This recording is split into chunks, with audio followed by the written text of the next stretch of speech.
Hey guys, Chase Carroll, Coach Chase coming at you. I do these videos for you every once in a while, try to do them more often. I'm really going to try and do them more often because, I love talking to you. I love sharing with you. I love hearing back from you. That's really cool. So thank you. It's my calling in this life to help people, to help them grow. So this is hopefully helping you. I know it's helped a lot of folks. A lot of you guys are like, bring it, want more. But I want to come at you today with just a little something real quick. We're still in the first part of 2016. It's still January. We're still cruising along. A lot of us made goals for 2016. And, I talked about this before. Somebody asked me, last week, where would I be in it? Where do I see myself in a year? I was like, I'm good to see myself through the day, much less see myself. But that's not really true. I really have big vision, big goals, big dreams, big vision, big plans for 2016, 2017, and even 2018. I'm already in 2018, so that's where I am. I don't know where you are, but that's where I am. Anyway, I have some big, what we call BHGs, big hairy goals. These kind of goals that you look at and you go, really, I'm gonna do that? I'm gonna do that. Okay, because when you sit and go within myself and I contemplate and I meditate on, all right, what is it that my life is calling me into right now? What is the universe? What is the spirit? What is God calling me into right now? What is my inner strength calling me into right now? And when all those answers match up and they're the same, then they're obviously the same force. So whatever you call it, I don't care. We have this that we have to follow. It's what pulls us from, I don't know if you see, it's what pulls from here. It's what pulls you into what you're supposed to be doing. One of the big hairy goals, that I have some big hairy goals pulling me for this year. And I'll be completely honest with you, completely transparent with you. They scare the crap out of me because I'm like, I gotta get this done. But it's what's gonna happen. I don't have to worry about that. It's gonna happen. I've already seen it. I've already been there, come back from it. I understand.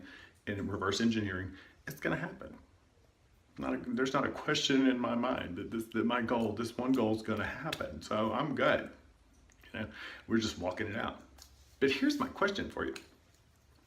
Let me ponder this with you and you let me know what you think in the comments. Are you the type person that when you have a goal, a dream, an aspiration, something you want to accomplish, do you tell everybody? Or do you keep it to yourself? Do you keep your dream yours, on your vision board, in your consciousness, on your time, in your life that you're creating? Or do you spout it to the world and devil be damned, you don't care who hears? Now, the reason I ask this is because there's twofold to this question. If it's your dream, why are you sharing it? Number one, it's yours. Let other people get their own dream. And secondly, if you're gonna share that, then you have to be prepared for the naysayers. You've got to be prepared for the people that often closest to you that are going, you can't do that. That's never gonna happen. Why would you wanna do that? What do you wanna do that for?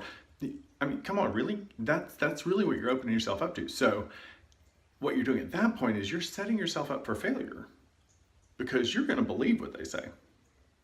Why are you gonna believe that? Well, you're gonna subconsciously believe that because that's the current condition that you're in. If you're going to reach this goal, changes are gonna have to happen, and you know that. You're gonna have to do things differently. You're gonna have to make a different, you have to follow a plan. You've gotta focus on this, right? That's how we get there, right? At the same time, if you're inviting other people into that, then you're inviting their opinion, you're inviting their energy, you're inviting whether it be positive or negative, it doesn't matter. You're inviting them in to share in your goal. Now, they're not sharing in the outcome, they're sharing in the process. I don't know too many people who are going to share in the process of creating your dream. Most people are going to share in the process of creating their own dream. Most people, and some of you may find this very difficult to believe, but most people don't have a dream. They haven't had a dream since they were 6 years old, maybe 8. but they let something beat their dream out of them. They let someone convince them their dream wouldn't happen. And they bought into that. And I'm sure you've done the same thing over your lifetime. There's been something you wanted to do.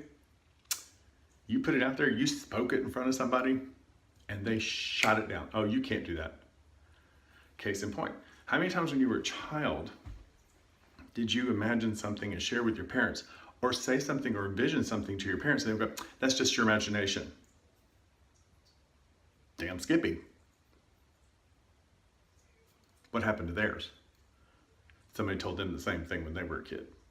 So they started believing their imagination was a bad thing. That's not true. Our imagination is our power to create.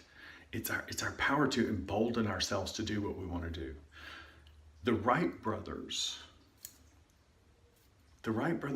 gave us what we now have as modern aviation because they believed, they saw it, they imagined air transport that wasn't using gas, but using propulsion that moved faster than the pull of gravity. That's really how aerodynamics work. So what's the basics? I'm not I'm not a physicist. That's just the basics. So they kept telling each other, reminding each other, I've already seen it. I know this is going to happen. This is what's going on. They kept reminding it. They kept their vision alive because they were in it together. They had the same outcome involved. You know what I'm saying? So that was how they kept each other alive. So when it comes to your goal, are you prepared to invite other people in?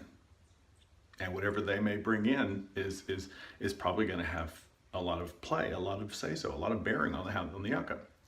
On the other hand, are you willing to respect your goal and respect your dream so much that you keep it to yourself, that you actually nurture it and you actually protect it and raise it up and take care of it and help it grow and help it break the surface and help it become real and into fruition?